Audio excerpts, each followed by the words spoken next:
extremely important to think of what are we doing to promote global health education.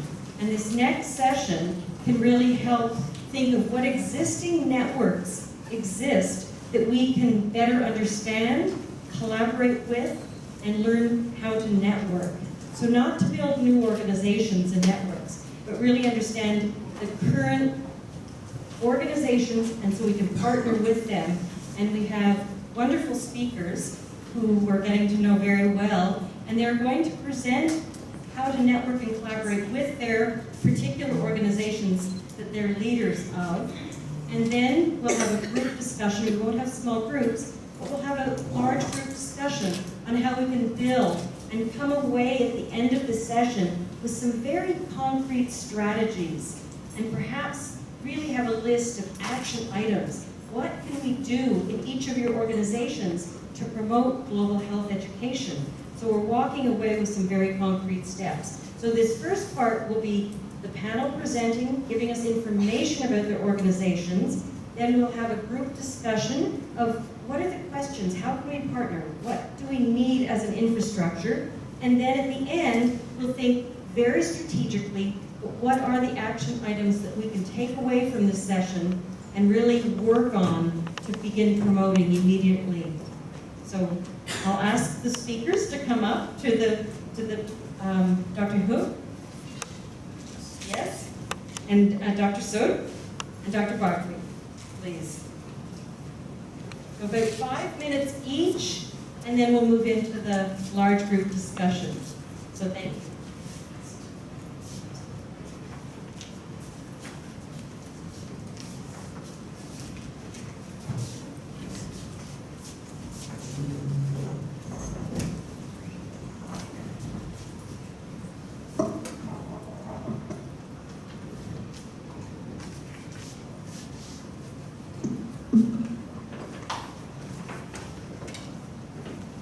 Yes, please go ahead. Dr. Hu, would you like to start?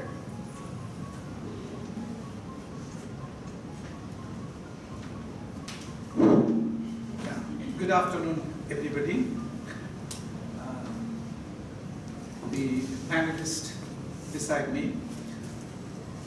And I'm introducing two organizations of Bangladesh, actually, who can contribute in this global health initiative. One is the Public Health Foundation of Bangladesh. And I'm so sorry to interrupt. It's my error. What happened to our good leader, Bishan Garg? I thought the chair had dropped me. No.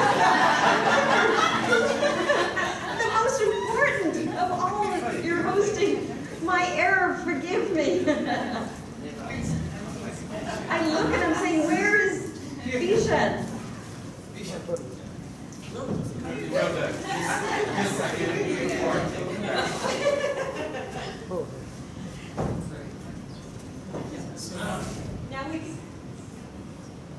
Now we can restart. Bishan, would you like to go ahead and start it? We're doing 5 minutes each. Already, Professor, having started, it's usually complete the analysis. Thank you, Professor. Thank you, Chair. Yeah.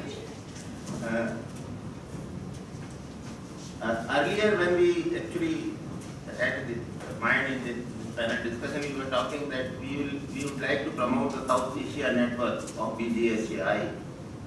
But now I heard the proposition is different. We have to promote the global health within the existing network wherever we are associated. Yes. This proposition is also a good proposition. Say, in India we have so many networks, so many associations, but I'm associated with few. One such network is already Dr. Kadri has explained you the Indian Association of Preventive Social Medicine and what Indian Association of Preventive Medicine can do. We have already discussed in the earlier session, so I'm not going to repeat that. Another network which I am associated is the Voluntary Health Association of India. The Voluntary Health Association of India is the largest NGO or the Federation of NGOs working on health, not only in India, in the world. We have 9,500 member NGOs.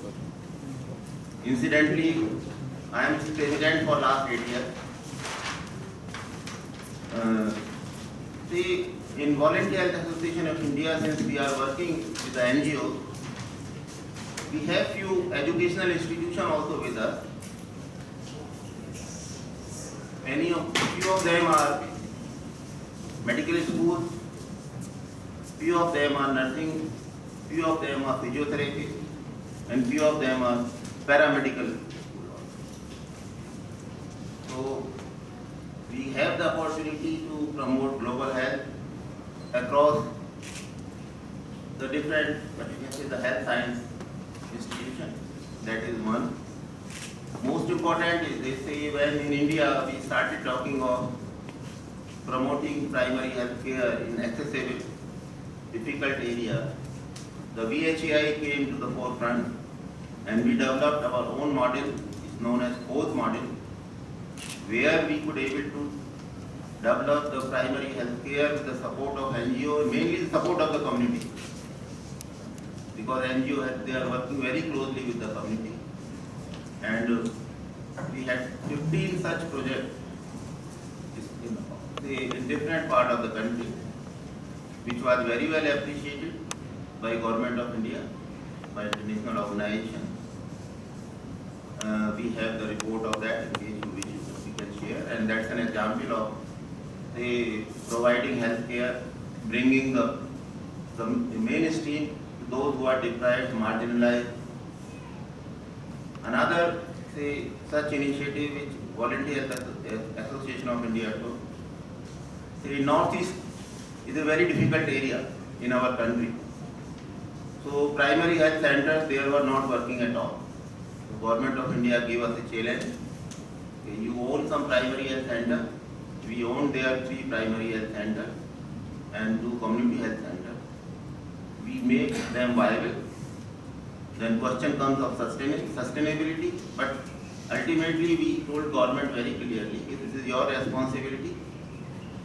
We have built up the credibility of these centers, now you look after them, and we have handed over back to the government. Again, they are in trouble, we will see. So in that particular situation, I see the opportunity to promote global health with the network with whom I am associated. One is the IAPSM, and promoting the global health with IAPSM doesn't require any resource, doesn't require any recognition, doesn't require any accreditation. I tell you very clearly. All the member institution, mainly the medical school, they are already teaching in the form of international health. Only simple thing which we have to do is modify that international and global health, teach the student the global health component, and having 1 or 2 lecture or 1 or 2 exposure doesn't require any approval of any activity.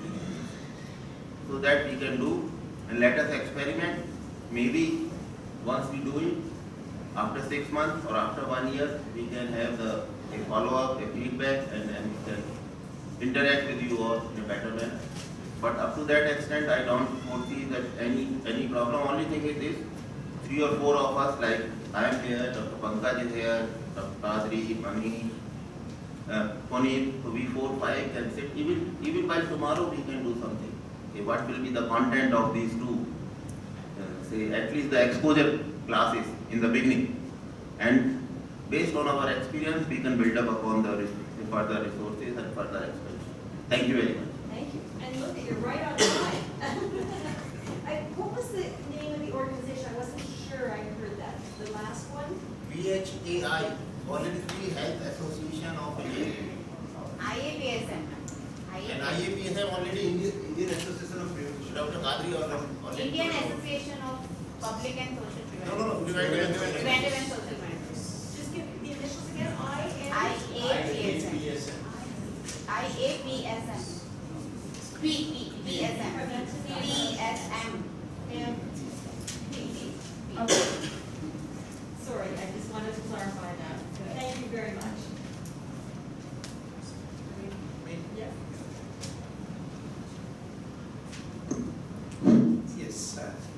I'm Dr. Haq, and I'm representing Bangladesh. There are two organizations of Bangladesh. One is Public Health Foundation of Bangladesh, and one is Association for Medical Education.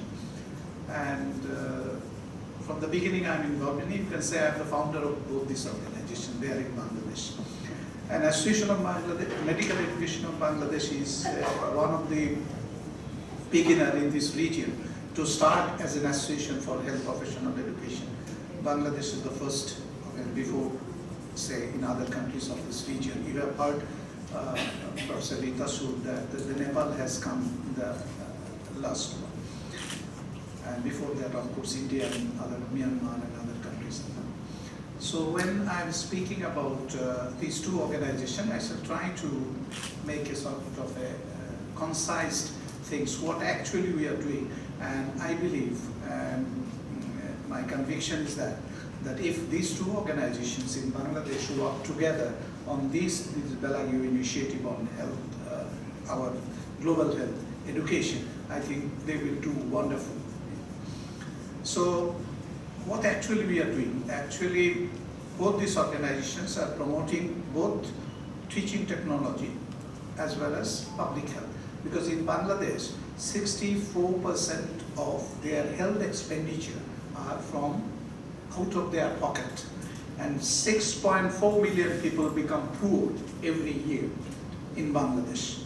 So we want to address that issue by minimizing the expenditure. How can we do that? We believe that Public Health Foundation, its members, they actually trying to influence the government that if we can go for preventive and primary care and then some sort of rehabilitative care after for those people who are chronic sufferers of some disease condition like kidney diseases, chronic kidney diseases or diabetes or say, some non-communicable diseases like cancer and all. I think we can minimize the health expenditure that is not affordable by our people. Because whatever expenditure, 64% will be from out of the pocket of that poor man if he is a poor man. So it's not affordable. But when we talk about universal health coverage, we have 4 things in our mind.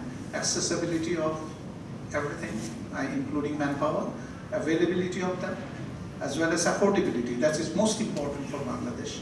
And the other thing is the quality. So if you want to ensure that, there we need the medical schools produce competent doctors who are professional and ethical, and who are available at the community level, as well as people have got access to them. So these we want to ensure, that is what we are promoting. And we have a work plan for the whole year, that what we will be doing this year. And for the last 5 years, we have achieved these targets of what we wanted to do. And usually we organize seminars, and mostly with the politicians, social leaders, as well as particularly we take interest on the journalists, the media people, because through media we can reach to the common people even, as well as other people. So that is one way we are disseminating things, and we are contributing or trying to influence on the government or policymakers, decision makers. Now in case of partnership, networking and collaboration, cooperation, we take all these 4 things together. For that, we have young public health professional group, young public health professionals. So most of them are students. We involve them, and there are organizations like branch of International Federation for Medical Students Association. We want to involve them in their branches, that is the branches of Bangladesh Medical Student Society. We want to involve them also. So in future, for promoting global health education or even for a curriculum in future, we are in favor that what we will be doing, that we will be involving our IFMSA, International Federation for Medical Students Association, as well as Bangladesh Medical Students Association, plus our young public health professionals together, so that we can get a curriculum where the students will be contributing. So that is how we want to develop a partnership, networking for that in future when I go back here.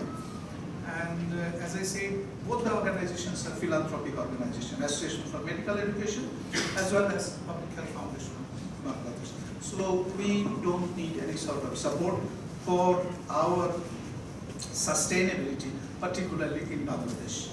So we are, for the last 6 years, without any contribution from any source, and we are doing very well, and we are having every year, there is a national conference with some international flavor or regional flavor. We invite people from outside Bangladesh, and we want to make a network with them, and we learn from them, and we also give them a sort of an exposure of what is the public health situation in Bangladesh, as well as the situation of medical education or health professional education in Bangladesh.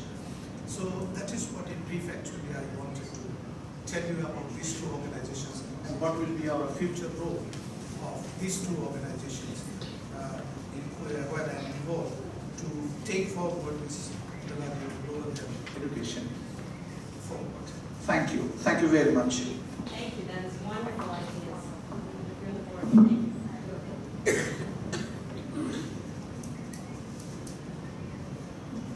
Hello everyone, this is Dr. Pankaj Bharadwaj, and I am representing All India Institute of Medical Sciences, Jodhpur. We are a relatively new organization. Dr. Rika Sood is here. The AIMS, we call it the Parent Institute, and now we are 6 new AIMS. So I am representing All India Institute of Medical Sciences. And to begin with, as I also represent Department of Community Medicine, so IAPSM, as Professor Garg has already mentioned about the Indian Academy of Preventive and Social Medicine. So what from my side, what to add extra? Like I said, we are comparatively a new institute, so we are building on new curriculums. Innovations in AIMS in curriculum is allowed. So what exactly we offer from the side of New AIMS or from my institute is, I also represent National Academy of Medical Sciences, NAMS AIMS Academy of Medical Education. So we call it as NAMS AIMS Center of Medical Education. Unfortunately, this NAMS AIMS Center of Medical Education is not located in Delhi. It is located at Jodhpur itself. So they are actually now revising a lot many things which are there in medical education. So now NAMS AIMS Center of Medical Education, we can chip in, and we have our faculty members over there. So with the help of them, we can have this idea. I also represent as being the secretary of UNESCO Bioethics Chair.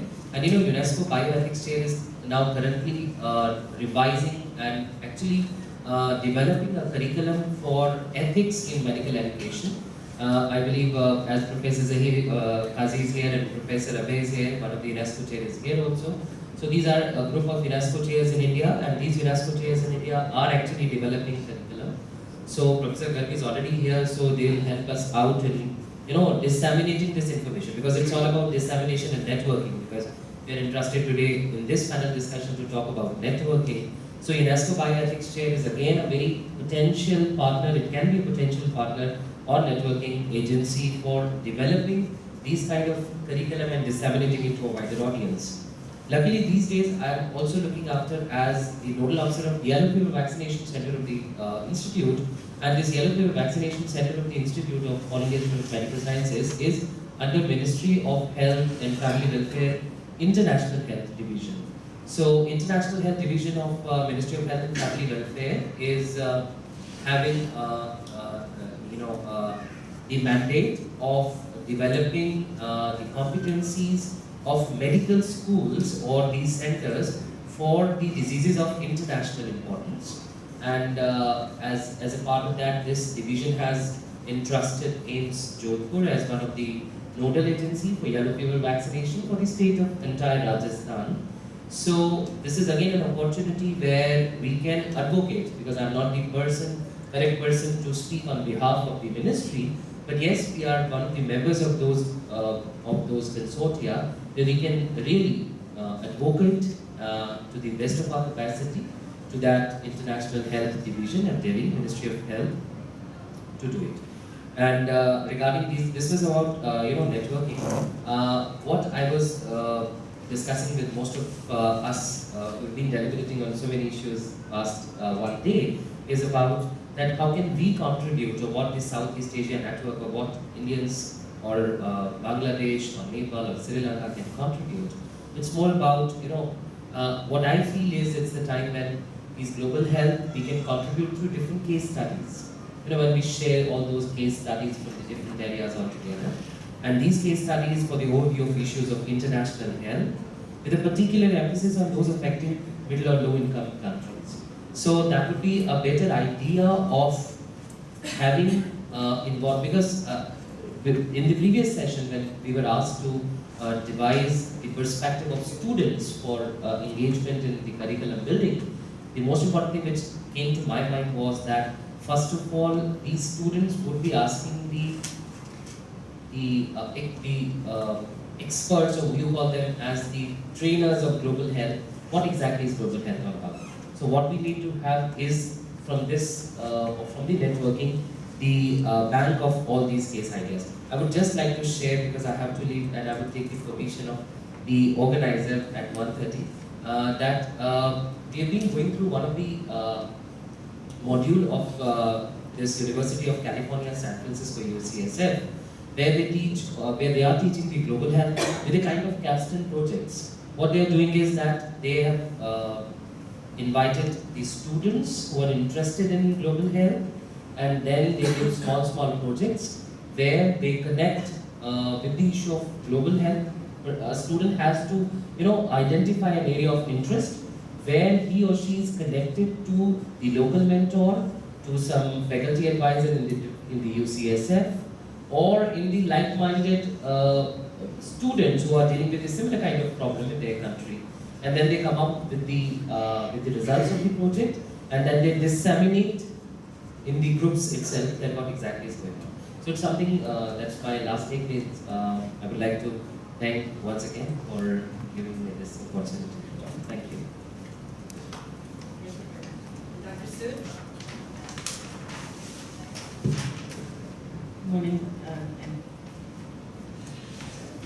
As I've already talked about the regional, I think as networks, as being part of the networks, one important role that Pankaj has already mentioned is the advocacy role, advocacy and dissemination of the ideas.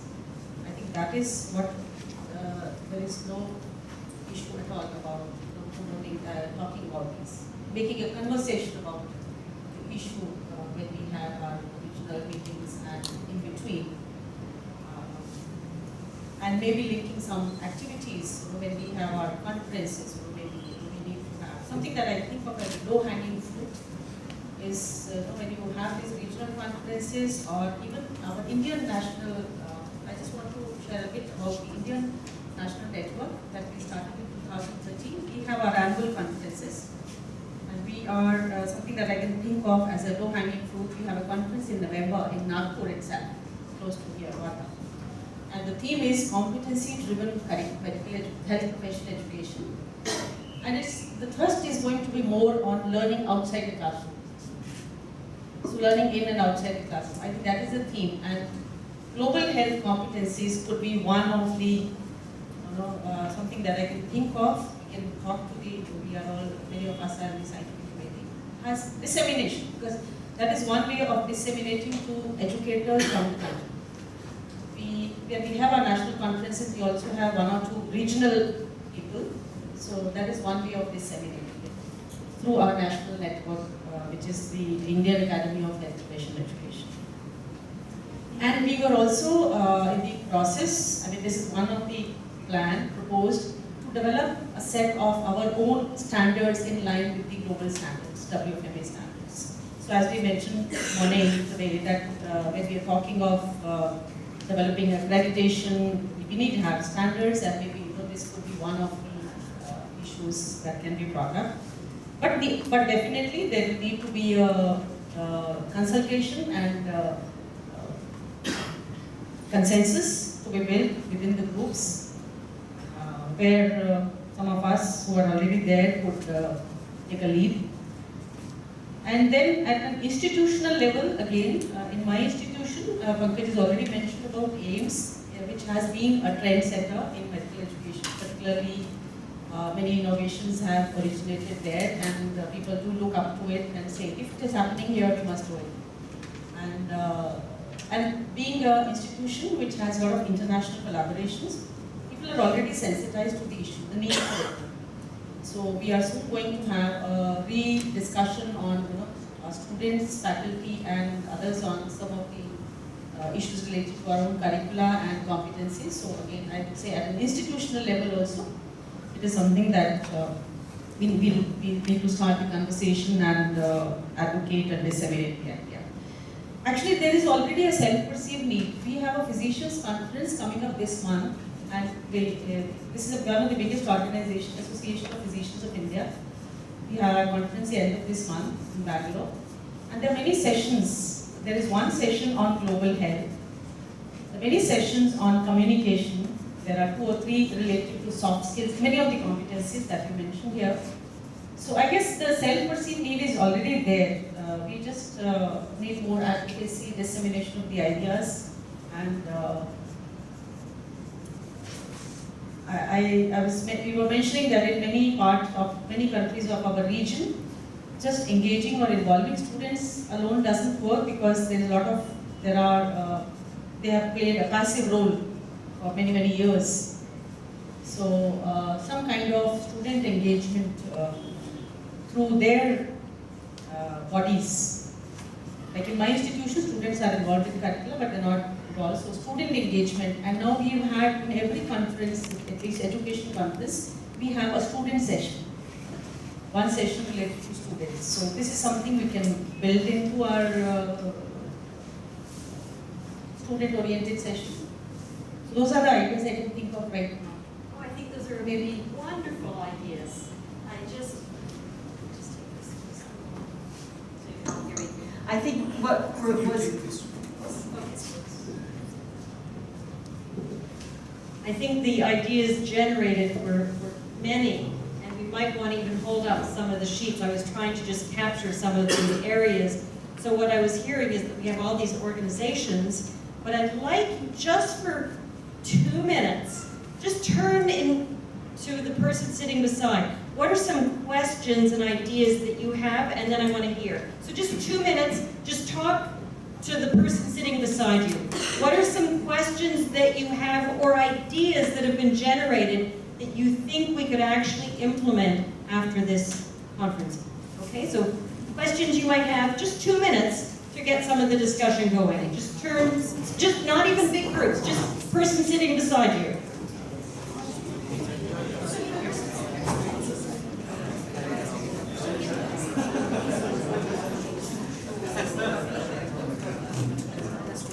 Can we work your practice? People who share the ideology, people who share the goal of such a program. So I think it has to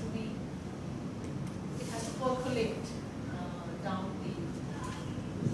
the path, region to country, or both ways. I think. As countries, for example, there are some country representatives who initiated top down and bottoms up both. Bottoms up, I would say, students. So Dr. Sood, I really, oh yes, here, let me, Harriet, and then. Dr. Hart was talking about global health curriculum, and here it says global health education. Are they synonymous? Asking a body that you're going to change their curriculum takes a lot of mental work to get everybody on board. Asking staff that we want to introduce global health education in their curriculum is sometimes a starting point.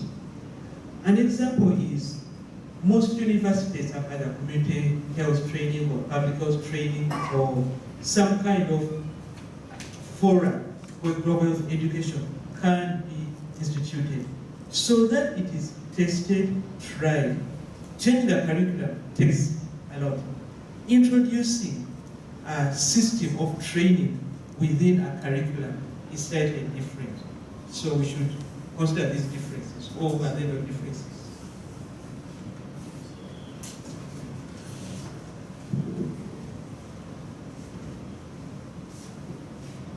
But we are thinking to involve the different types of organizations or associations. Before that, I think what rightly mentioned from the dais also that we should have first of all one concrete concept paper which is documenting, having the vision, mission, concept about different objectives, etc. And further we have debate on it and develop the strategic some paper. Because presently, if without any shape of the idea, if we are giving to the working with the association, it might happen that the way I have conceived, where I am working on the way some other association has conceived about the global health, they will be working on it. So it would be having that we have the multiplicity of the thing, and it might happen that what end product will be what we are actually looking for, it may not be able. So before engaging the different associations, first of all, we should have some concrete thing on the paper and sharing it so that all will be on the same platform. Presently, what it seems that that document is missing. First of all, I think if we have to begin with, based on the daily response and your work, we can come out with such types of the paper and then start to go into the field and get the responses or perspectives from the students or the other stakeholders. That's a core thing.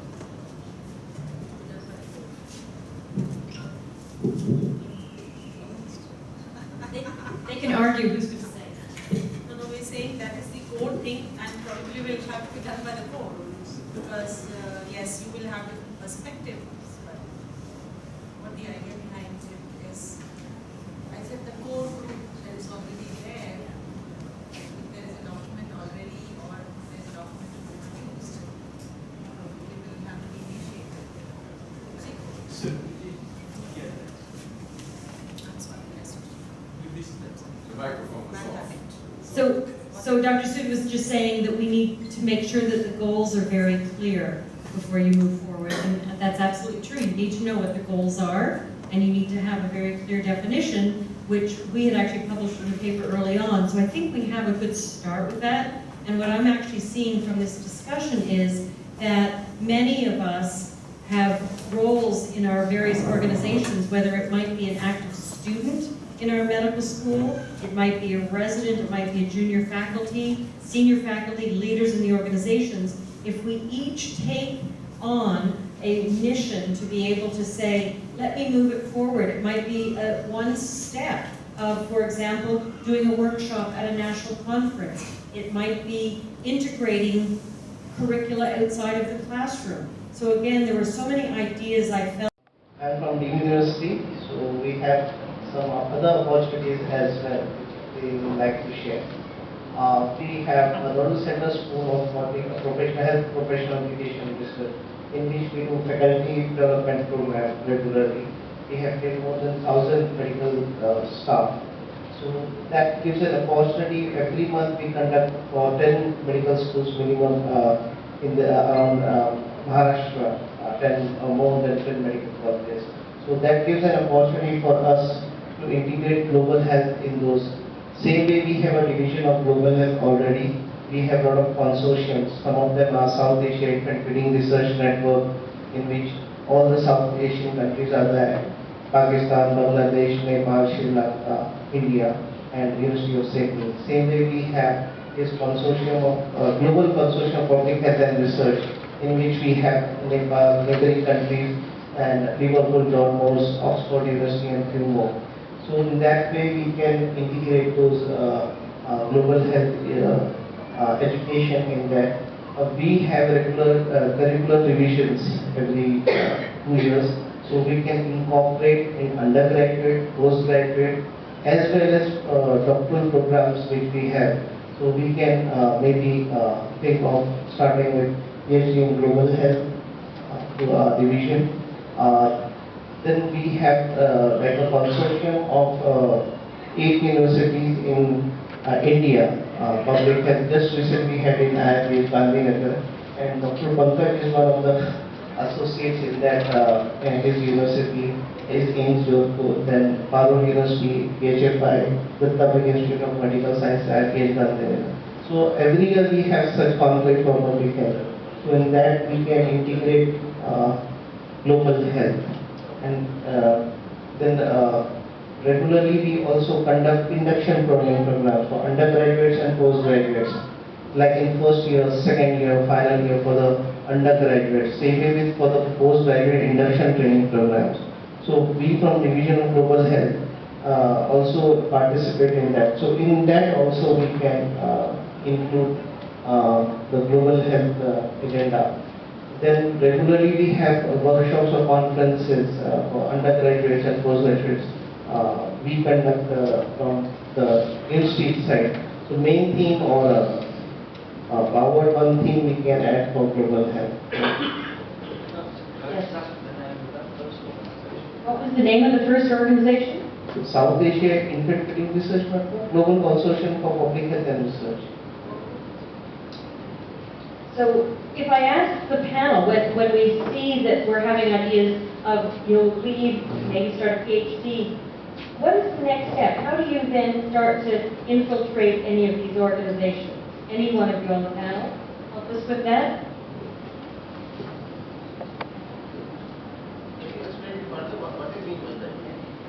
So specifically, for example, these ideas, when we leave here, we go back. If we do a workshop at an organization, you're leaders, but what specifically could we do to make sure that this happens with all these ideas? Janet, I have a basic question here. See, whether we want to promote global health or we are talking of bringing a South Asia network of Bellagio Global Health Education Initiative, because they are two different altogether. See, promoting global health, yes, indirectly we are doing. Now we will better articulate it, we will bring it to the shape, and we all can do at our own level, whether we are in nursing college, medical school or somewhere else. But larger question to me is that how to promote the South Asia network of Bellagio Global Health Education Initiative for the purpose for which we are selected here. So it's up to you. So which question we should ask? Because we are sidetracking the Bellagio Global Health Education Initiative South Asia network. Laura, did you have a... I was just thinking that could we hear from some of the other ideas of how we would move it that were part of just in the last 15 minutes? Global health education. I'll go right here and then we'll go to Carmen. Yes, so what we discussed was, as Dr. Garg had already mentioned, that as far as IITSM is concerned, we'll just have a discussion. When we go back to our parent institute, we'll have a feedback from students on their perspectives of global health. Then we form a broad framework of global health, which we can take up in community medicine subject. And we have a conference coming up after 1 month of our national conference, where we will disseminate it to other members of the conference who come from various parts of the country. And then we'll see how it gets rolled out in community medicine first. That is what we can take up at our level. And what our Secretary General Kadri sir has mentioned is, can we have online lectures from experts of PGHI on global health, which can help in faculty development. So at least community medicine can initially take part in that, and then we can extend it to other subjects also.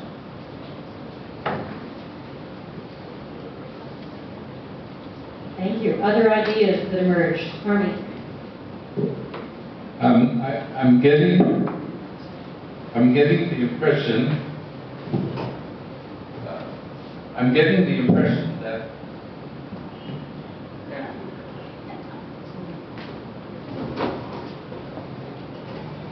the impression that when we're speaking of global health education,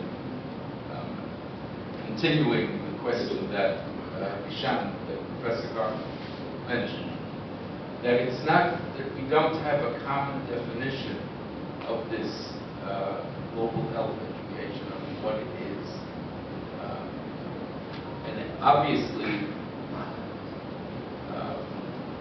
that centers around what is this global health curriculum that we keep on mentioning. One of the committees, the working committees of the BGHEI is the curriculum committee that Professor Bishan and Mike and Dr. Peluso have been chairing. And it seems to me that we need pretty quickly to make available some specificity, even if it's an early draft. And if we made such a thing available, even to everyone who's been participating in this conference and got back comments, this piece of the curriculum, this isn't something I can do. This is something I could do tomorrow. That would be very helpful in moving forward. I know that I'm not answering Bishan's question about to set up some sort of new thing that's a global health education network or to work through existing networks. What I'm hearing from the group that I was sitting with is that if it was clear what this curriculum might look like, then perhaps the best way to go is through existing networks rather than creating something new. I'm not sure of that, but that's where the discussion was going. It does make sense to me. That's a possible way. It's a possible way to go, and perhaps it's a more practical way to go. But a lot of people are shaking their heads, so I have to be careful in India because you may shake your head in the way that I interpret as yes or no. Or maybe. Or maybe. So whether it's yes, no, or maybe. But how many people feel that if you had a specific example of a curriculum or some clear definition? Bob was mentioning a little while ago that he felt that although he's the one who put up these competencies, that some of them weren't specific enough. For instance, clinical skills. I mean, clinical skills, that's all of medicine, depending what you're working on. But what clinical skills are pertinent or specific to global health? Or could you say use of interpreter, everybody knows what you mean when you say communication. It actually, to me, use of interpreter, very important. Yes, it's a global clinical skill, but also how you work with a patient in another language, also non-verbally. Also, what do you do? Patient speaks a different language. I'm talking too much. You are. Okay. I've worked many, many years with carving, but I also want to bring that back to the network. So if, for example, we have curricular themes that we feel as a group they're important, how can we bring these through your various organizations? Could share an example. I don't know whether it might be helping you out and what we're discussing. When we started talking about medical education way back, since early 90s or late 80s, when these centers started coming up, and the one innovation, the project that I talked about, this was a WHS project by my institution. The centers developed. After 30 years later, there are some people, so there is little confusion because we did not have our own master's program. Many of us trained, I trained in Delhi, and we had people going to Chicago, we had people going to Massachusetts. These were the three places. But over the years, over the last 5-7 years, we had our own fellowship program where the council has initiated regional advanced course and basic course. So they did this more and more. So there are some people who are leaders actually, who are very good educators. They question this. They say what we don't like is the SDization of medical education. What did we want? We want ultimately a good education for our students. is it translating it? People might be very good, they've done PhDs, they've done masters, but has it translated there where it needs to be? So I could feel the same question, when somebody in 150 had developing a PhD in global health. That might be an agenda for some countries, yes, and maybe expertise because it requires a good research base, which takes time, which probably takes time. If we initiated medical education research, we had to counter questions from our senior. Why do you say it will work here? I said, give us opportunities to do innovate. Let us create our own evidence, that we can tell you that it works, it doesn't work. Something very resource intensive. They don't work, we need to adapt, not adopt. So I think the initial stages, I'm just giving an example of what a group feels like, who actually puts them away, who keeps them away from getting involved in medical education. Because they feel it should not be, and we need groups, talking about medical education or global health, but they're doing it. So what actually happens on the ground? How can you make a difference there? So I think for that, probably we need to go slow, and advocacy and dissemination and faculty development are the paths. That's my feeling. I am not a bigger expert than me. And you also need clear definition of where you're going. Yes, and so certainly we need to, when you talk of curriculum, I am not sure whether we are talking of this curriculum for the students or for the faculty development program. Students. For the students. So that would be the first step. And then, I'm just talking about developing it as a discipline, where we may be too far.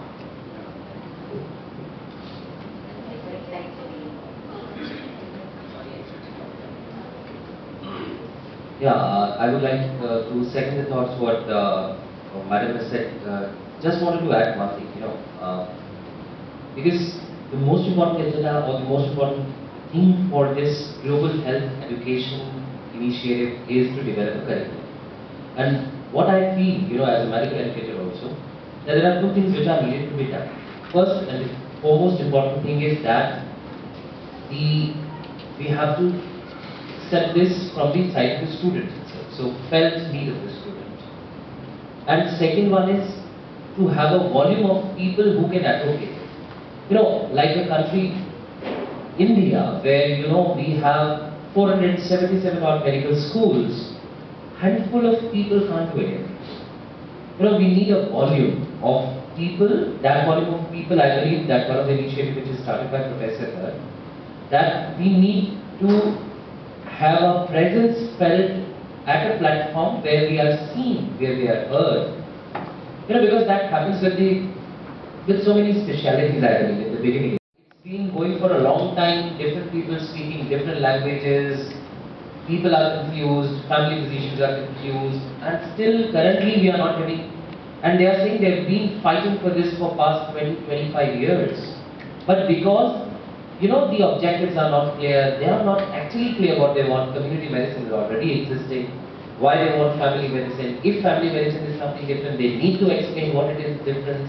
What exactly? So when there is a, as Professor Kami is saying, that when something is not very clear, we don't know where to go. We lost touch, going nowhere. So what I feel is that if suppose this global health education initiative which is started by Villaggio is there, they need to expand, you can have memberships or whatever. I'm not going into the nitty-gritties of how to, but the volume of people is needed to be there with equal representation. Means I'm not saying, because this conference is given that part of the country which is not the representation of the entire India. So you have to have people from across country, because India is again a union of 29 states. So we are talking of the global health, but first of all we are exactly in a situation of a global health. The 29 states, we are not calling ourselves as the India, but actually we are the India, because we are having so many states, and health is a state subject. And these associations can help us, it's something which is very so it's something which I would second with Dr. Sood has said, that it's more about advocacy, it's more about dissemination, it's more about increasing the volume of people who are speaking about global health, and then only we have to be, so initially I believe we have to be a bit slow but consistent with the objectives which are very specific, And like many of us are saying, we need to look at some place also. If we are saying Bellagio, if we are saying Varda, NGINS, then we need to get an answer of a question. We want answer. We were discussing in our group, and I was given this group task. We all were there in the group task where we have to have the student perspective. So let us start thinking as a student first. I have a question. Who is there to answer? And when I'm not getting answers, the question is lost, things are lost. So we are looking to, one, we are not calling it as a center of excellence, but at least a place in our country also, in different countries, where we can look for answers when we have queries or questions. So that's something which I have, a submission, that slow, consistent with the specific objectives, clear objectives, and some people, they can be handful of people, but yes, they should have that capacity to answer the questions, and then the increase in the volume. Because if the volume of the person speaking about global health is not increased, I believe very difficult to think of something, curricular change at the level of medical council or at the level of science. Thank you. I think I should be repeating some of Pankaj and Professor Rita. So ultimately what actually we are looking for? We are looking for a curriculum. No doubt, I think everybody is quite active. We need a curriculum, and as he has already, we have an existing curriculum everywhere, in all the countries. Existing curriculum is there, but we want to bring a reform in that curriculum. And that reform, what we want to call it is the initiative that has been taken, that will be a global curriculum. Now for that, we must have right objectives, as Pankaj has already said, and the content and competencies that needs to be developed on the basis of the objectives that we set. So we have already set objectives on 3 years, but if we want to add or say change or anything, we can do that. So now, next question will be coming about the accreditation, because these graduates, those who will be coming out through this curriculum, exchangeable, say graduate coming out from the global health curriculum, that is an accredited curriculum by accredited bodies, including WFME and local councils or whatever accrediting body they have, recognized by the countries as well as exchangeable. So that is what actually